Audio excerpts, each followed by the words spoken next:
Marvelous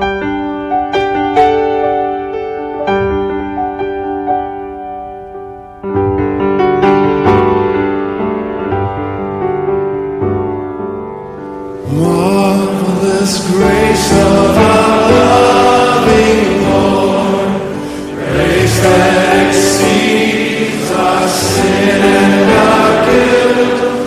Yonder on Calvary's mount outpoured, there the blood of the Lamb was spilled. Grace, grace,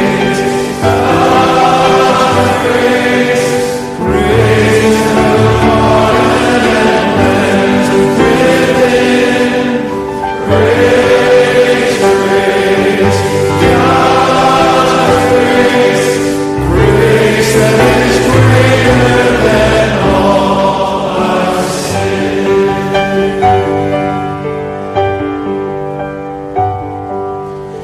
Dark is the stain that we cannot hide. What can avail to wash it away? Look, there is flowing a crimson tide. Whiter than snow you may be today. Grace, grace, God's grace, grace that will pardon and cleanse within. Grace, grace, God's grace, grace that is greater than all our sin.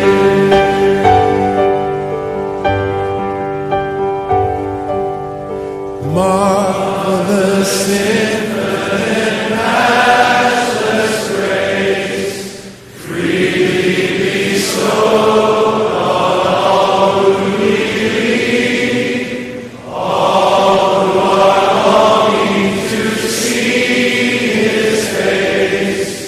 Will you this moment His grace receive? Grace, grace, God's grace, grace that will pardon and cleanse within. Grace, grace, God's grace, grace that is greater than all our sin.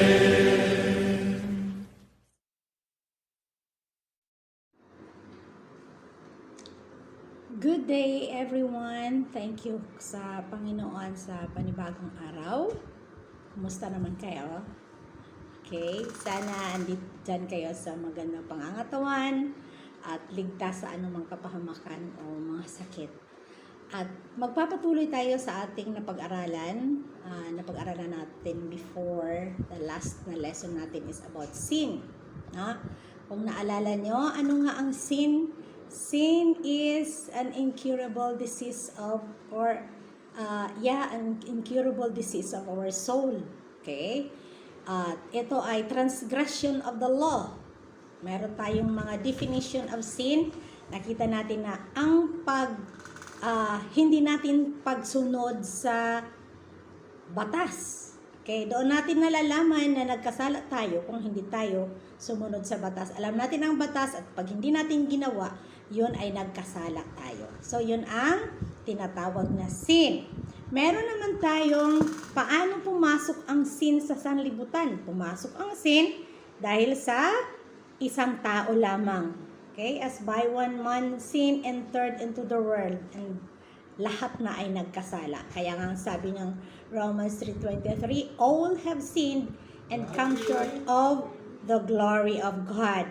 Okay? Now, paano natin nalalaman na tayo ay nagkasala? Yun nga, transgression. Okay? Hindi tayo sumunod. At makita natin yan sa Psalms 51:1. Blot out my transgressions. Hindi tayo sumunod, nag-transgress tayo. Okay? Iniquity, an act of what inherently wrong or forbidden as breaking a commandments. Okay? So, iniquity, error, departure from right, nagkasala tayo, nagkamali, missing the mark, merong binigay sa atin na panuntunan pero hindi natin sinunod yun. Sa 1 John 5:17 and Romans 3:23, yan ang sasabi na tayo ay makasalanan. Okay? Trespass. Alright? The intrusion of the self-will into the sphere of God's authority. Ayan. Lawlessness. Hindi na natin nire-respeto ang batas. May batas ng Diyos at batas din ng tao. Okay? Ano din? Meron tayong debt. A failure of duty. Nagkautang tayo sa Panginoon dahil may mga duty tayong hindi natin sinunod. Tulad lang ng marami. Ang pagsisimba. Yan ay duty yan ng isang tao. Hindi natin sinunod ang batas ng Panginoon. Yan ang sabi nga sa Ecclesiastes is, let us hear the conclusion of the whole matter. Fear God and keep His commandments, for this is the whole duty of man. So kung hindi natin sinunod yon, nagkasala tayo. Ang duty natin na hindi natin sinunod, nagkautang tayo sa Panginoon. Unbelief. Unbelief. An insult to the divine veracity of God. Ayan. Sa Hebrews 3:12. Evil heart of unbelief. Now, ano-ano ba ang mga kasalanan? Meron kasi mga tao na kasalanan ba ang gumawa ng ganito? Okay. Ano-ano ang mga kasalanan na nailista dito sa Bible? Ano-ano ang mga kasalanan na na-mention na dito sa Biblia? Sa Exodus 20 verses 3 to 17, yan ang tinatawag natin na the Ten Commandments. Okay? Sa Ten Commandments, ano ang mga nakasabi niya? The Ten Commandments, ano ang mga kasalanan na na-mention dyan at nagagawa natin? Idolatry. Kasi anong sabi ng Panginoon dyan sa Exodus chapter 20 verse 3 is, thou shalt have no other gods before me. Meron tayong mga idols. Okay? Meron tayong mga idols. Meron tayong sinasamba maliban sa Panginoon. Meron tayong binibigyan ng oras, sobra pa sa Panginoon. At yun ay kasalanan ng idolatry. Ano pa? Pinagpalit natin ang totoong Diyos sa hindi totoo. Okay. Ibig sabihin, pinagpalit natin ang totoong Diyos, ang buhay na Diyos, sa patay na Diyos. Okay. Idolatry. Ano pa? Cursing. Nagka-curse tayo. Okay. Ano pa? Is, hindi tayo nagsisimba. Binibreak natin ang Sabbath day or ang araw ng pagsasamba sa Panginoon ay hindi natin sinusunod. So, yun pala ay kasalanan. Okay. Kung basahin nyo dyan sa inyong mga Bible, kung meron ka dyan sa Exodus chapter 20, makikita natin ang sinasabi dyan na Ten Commandments. At kung meron kayong time dyan, ay basahin ninyo chapter 20 of Exodus. Ang sabi niya dyan is, thou shalt have no other gods before me. Wag tayo. Okay? Kung sa Tagalog yan, ang sabi niya ay, huwag kang magkakaroon ng ibang mga Diyos. Small letter D yan. Diyos sa harap ko. Huwag kang gagawa para sa iyo ng larawang inanyuan, unang kawangis man ng anumang anyong nasa itaas, sa langit o nasa ibaba, sa lupa, unang nasa tubig, sa ilalim ng lupa. Yan. Okay, ano pang huwag? Huwag mong yuyukuran sila. So, kung meron tayong mga tinatawag dyan na Diyos-Diyusan, ay sinabi ng Panginoon ay huwag. Okay, sabihin natin, ay hindi naman natin yan sinasamba. Niyuyukuran natin. Pero ang sabi niya dito, huwag mong yuyukuran sila o paglingkuran man sila sapagkat akong Panginoon mong Diyos ay Diyos na mapabnibughuin. Sa aking dinadalaw ang katampalasan ng mga magulang sa mga anak hanggang sa ika-3 at ika-4 na saling lahi ng mga napupuot sa atin. Sabihin natin, hindi naman tayo napupuot sa Panginoon. Pero, hindi natin maaamin yan, hindi tayo napupuot sa Kanya. Pero bakit tayo nagsasamba sa ibang Diyos? Alam nyo minsan, hindi lang ito minsan pinagpapalit natin ang ating mga trabaho sa araw ng pagsisimba. Pinagpalit natin. Kasi 'di ba sabi niya ay ating gagawin talaga ang araw ng pagpapahinga. Okay? Sabi niya dito, alalahanin mo ang araw ng pamamahinga upang ipagnilin. Okay? 6 na araw na gagawa ka at iyong gagawin ang lahat ng iyong gawain. Ngunit, ang ika-7 araw ay Sabat sa Panginoon mong Diyos. Sa araw na iyan ay huwag kang gagawa at anumang gawa, ikaw ni ang iyong anak na lalaki ni babae, ni ang iyong aliping lalaki ni babae, ni ang iyong baka. Kita mo, pati yung baka pinagpapahinga. Ni ang iyong taga-ibang lupa na nasa loob ng iyong pintuang daan. So, bakit? Sapagkat sa 6 na araw ay ginawa ng Panginoon ang langit at lupa, ang dagat at lahat ng nangaroroon, at nagpahinga sa ika-7 araw na anupat ipagpala ng Panginoon ang araw ng Sabat at pinakabanal. So, meron ba tayong masasabi niyan? Yan ang sinabi ng Panginoon. Okay? So, wag nating ipagpalit ang Panginoon sa kahit ano pa man dahil nagkasala tayo at ang kasalanan niyan ay sinasabi ring idolatry pag pinalitan natin ang Panginoon sa mga bagay-bagay dito sa lupa. Okay. Ano pa ang mga kasalanan dito? Disobedient sa ating mga parents. Hindi tayo sumunod. Kasalanan din pala yan. Kasi sabi niya sa Ephesians 6:1, children, obey your parents and the Lord, for this is right. Sundin natin ang ating mga magulang sa Panginoon. Sa Panginoon.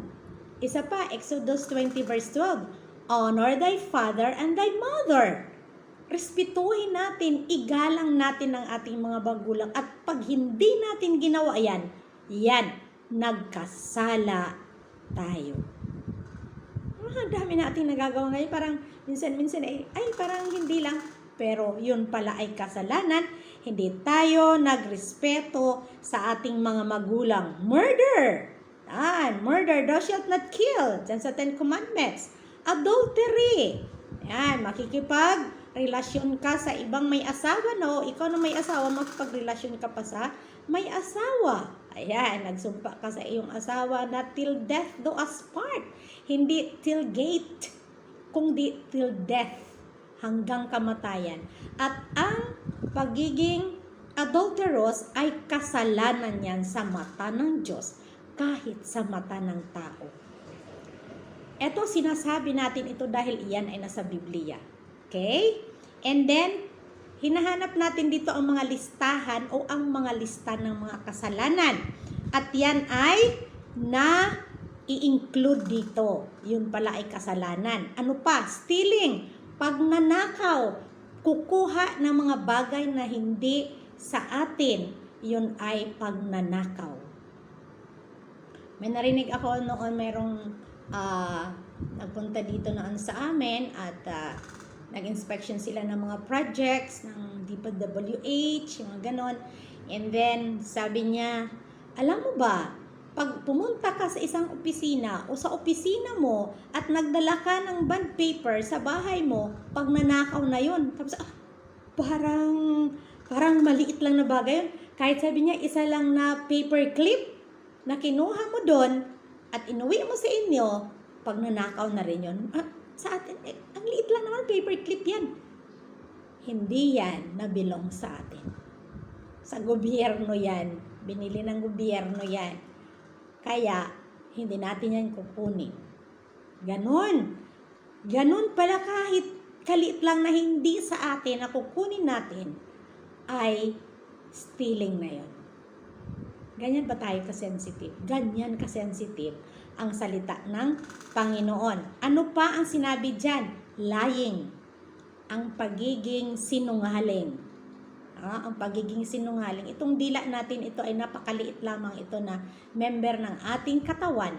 Pero pag ginamit natin ito sa kasinungalingan, pwede nang sunugin. Sabi nga sa Biblia, pwede nang sunugin ang buong syudad. May nagsalita lang ng kasinungalingan dyan, ay sabi niya, pwede nang sunugin ang buong syudad. Tama ba yun? Chismis. Maraming naghihiwalay dahil sa chismis. Maraming nag-aaway. Maraming na sira na tahanan na family because of this tongue. Lying. Ano pa? Covetousness. Yan bang nainggit ka? Ayan. Nainggit tayo sa mga bagay-bagay na hindi na kaya mo ba? Hindi mo ba kaya? Ay, nainggit kasi ako hanggang gumawa ka ng kasalanan dahil sa pagkainggit. So, ano nga ba? Sabi nga, be contented. Just pray. Ibibigay ng Panginoon yan kung ano ang mga nababagay at ano ang dapat sa atin. Okay, di ba? So, pati ba yun? Oo, yun ang na-mention sa Bible na mga kasalanan. Covetousness. Ayan. Ano pa? In 1 Corinthians chapter 6 verses 9 and 10, ano pang mga kasalanan dyan? Okay, makita natin, drunkenness. Alright. Maybe, hindi naman natin ito sinasadya, pero ito kasi ang sinasabi sa Bible. Ano ang sinasabi niya? Tingnan natin dito sa 1 Corinthians chapter 6 verses 9. Okay? This is verses 9 up to 10. Sabi niya sa 9, o hindi ba ganinyo nalalaman na ang mga liko ay hindi magsisipagmana ng kaharian ng Diyos? Huwag kayong padaya. Kahit ang mga makikiapid ni ang mga mananamba sa Diyos-Diyosan, ni ang mga manglulungya, ni ang mga nagbababae,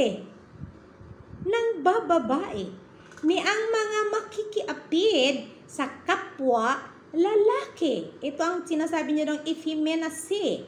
Okay. Hindi ako nagsasalita dito kung di ito ay salita ng Panginoon. Mga mapakiapid sa kapwa lalaki.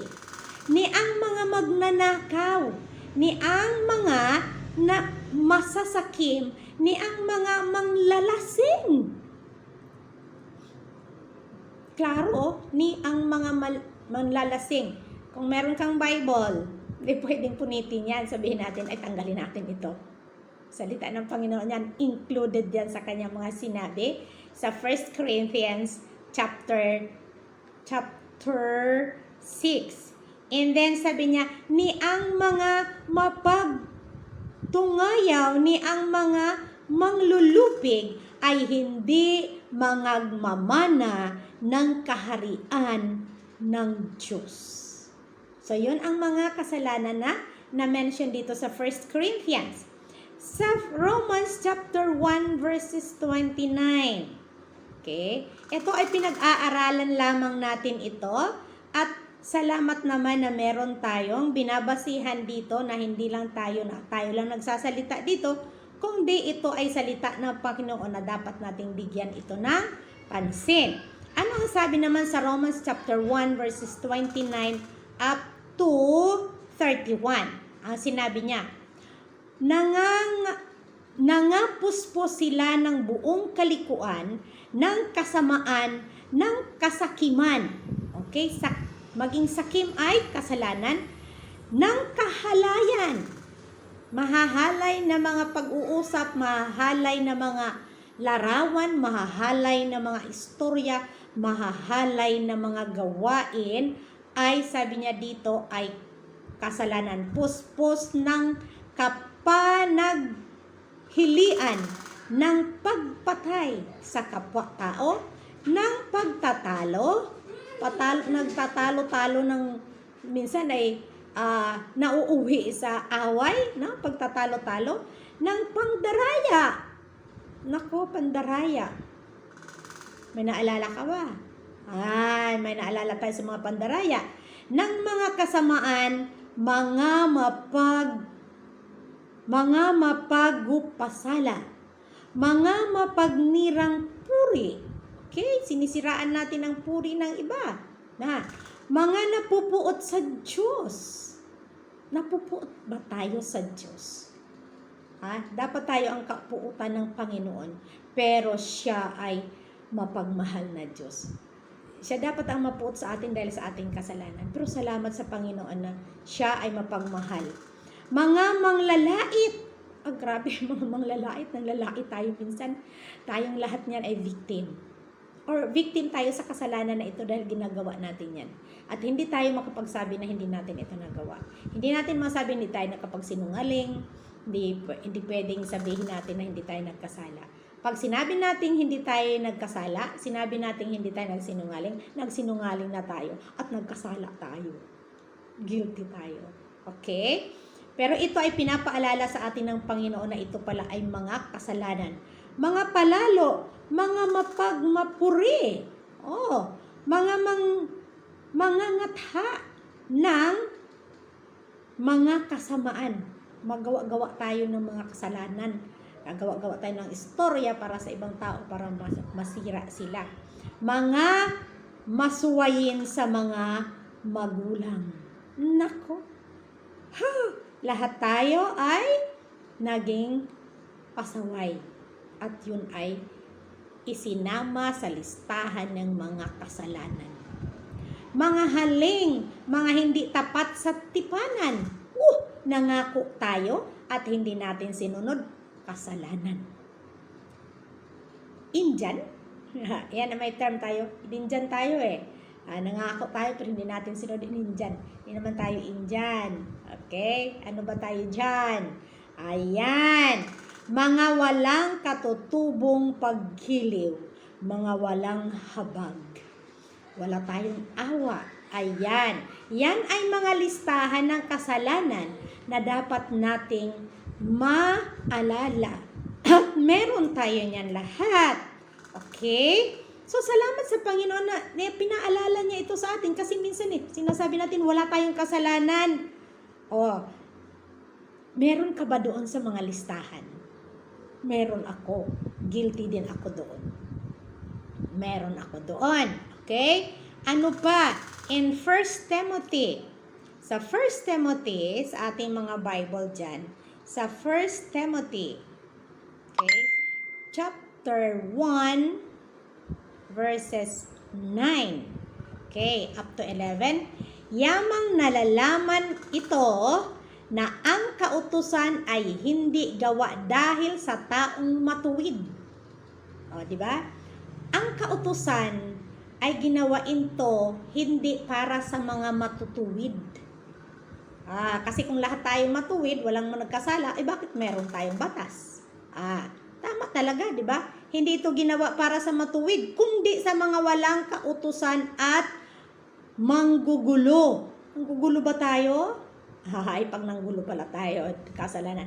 Dahil sa masasama at sa mga makasalanan. Dahil sa mga di banal at mapaglapastangan. Dahil sa nagsisipatay sa ama at sa nagsisipatay sa ina.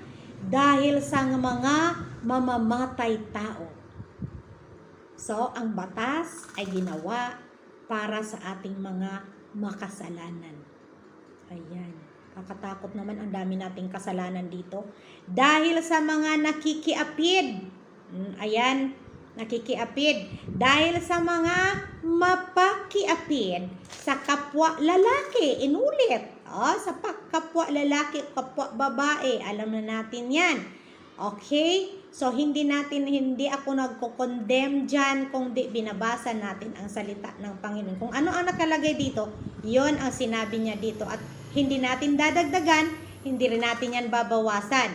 Kung baga, itsakto. Okay? Dahil sa mga magnanakaw ng tao. dahil sa mga bulaan, dahil sa mga mapagsumpa ng kabulaanan. At kung mayroon pang ibang bagay laban sa mabuting aral, ayon sa ebanghelyo ng kaluwalhatian ng mapagpalang Diyos na pinagkatiwala sa akin. Okay. So, ito ay salita ng Panginoon. Tama nga naman, ang batas, no, ay hindi ginawa para sa matuwid, kundi para sa mga makasalanan. At dahil dyan, alam natin na tayo ay makasalanan, so ito ay para sa ating lahat. I-check natin ang ating mga puso, i-check natin ang ating mga sarili. Okay, ano pa dito ang sinabi niya? Sa Colossians chapter 3. Okay, Colossians chapter 3, ano pa ang sinabi dyan? Sa Colossians chapter 3, verses 5 to 8. Okay, ano ang sinabi niya? Patayin nga ninyo ang inyong mga sangkap ng katawang na nga sa ibabaw ng lupa, pakikiapid. Parang ilang beses na ito Patayin natin yan sa ating mga katawan. Kung nagnanasa tayong gumawa ng mga masasama ng ganyan, sabi niya dito, patayin natin yan. Itakwil natin yan dahil yan ay kasalanan. Pakikiapid, karumihan, masasamang pita, masasamang nasa, lustful desire, masasamang nasa, at kasakiman.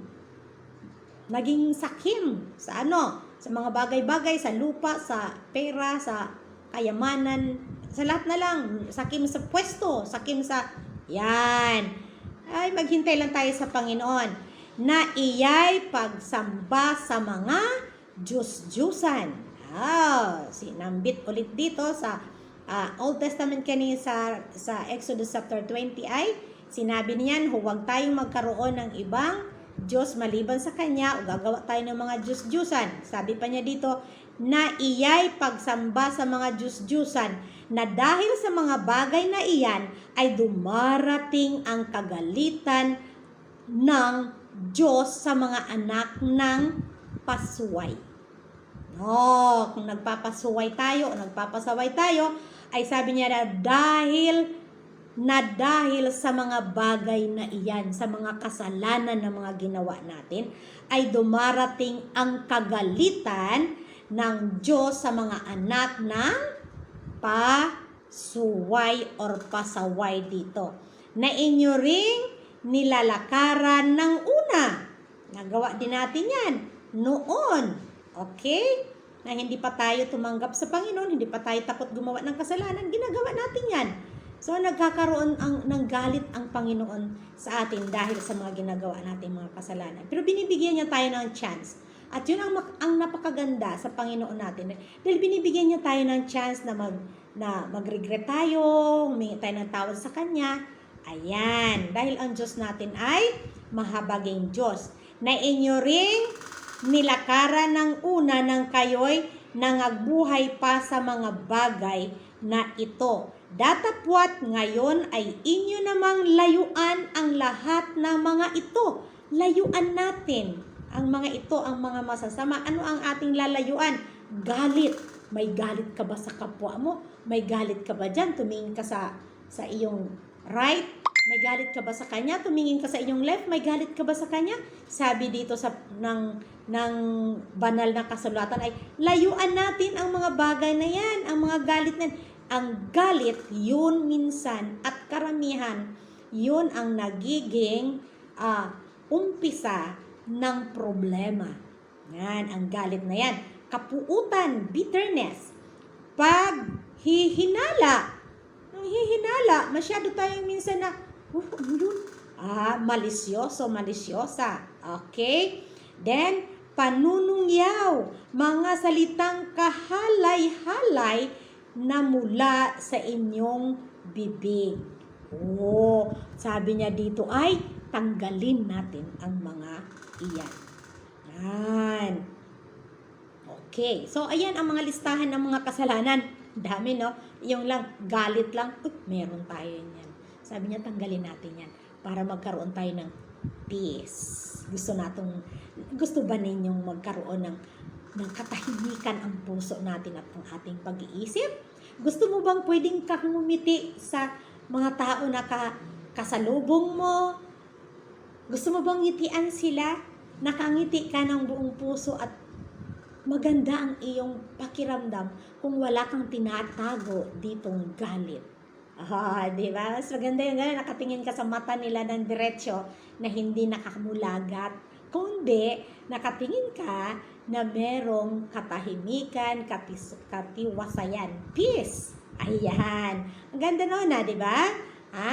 So, yan. And then, pasalamat sa Panginoon sa mga bagay na binigay niya sa atin. In Galatians chapter 5. Okay, malapit na lang ito matapos. Galatians chapter 5. Wait lang. Okay, so sa Galatians chapter 5, mas maganda kung meron kayong mga Biblia sa inyo, ay merong at maisulat ninyo ito, ay pwede nyong basahin paulit-ulit para ang leksyon talaga ay makuha natin. Chapter 5 verse 19. Ang sinabi dito sa Biblia ay, at hayag ang mga gawa ng laman. Sa makatuwid ay ang mga ito pakikiapid.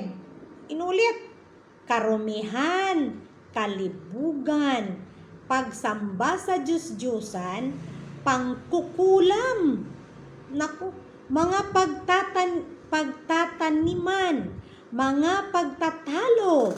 Yan, sabi natin, mga minors lang yan. Mga paninibugho, jealousy, nagsiselos wala sa lugar. Ayan. Okay? Mga pagkakaalitan, mga pagkakampi-kampihan, mga pagkakabaha-bahagi, mga hidwaang pananampalataya. Ay, naku, kahit religion minsan pinag-aawayan. Ano na? Okay? Mga kapanghilian, mga paglalasing. Inulit. Ay, mga paglalasing. Mga kalayawan at ang mga katulad nito tungkol sa mga bagay na ito ay aking unang ipapaalala sa inyo tulad sa aking pagpapaalala ng una sa inyo na ang mga nagsisigawa ng gayong mga bagay ay hindi magsisipagmana ng kaharian ng Diyos. Yan ay napakaklaro po dito sa salita ng Panginoon, itong mga lista ng mga kasalanan. Magigilted na ulit tayo dito kasi ang dami nating mga kasalanan at yun ay hindi natin mapagsawalang bahala lamang kung di humingi tayo ng tawad sa Panginoon at i-practice natin na hindi natin yan gagawin. Kakatakot naman, di ba? At last dito, last na, ito na. Tapos na tayo pagkatapos nito, Tapos nitong verse ay tapos na rin. Okay, so tingnan natin dito sa Mark.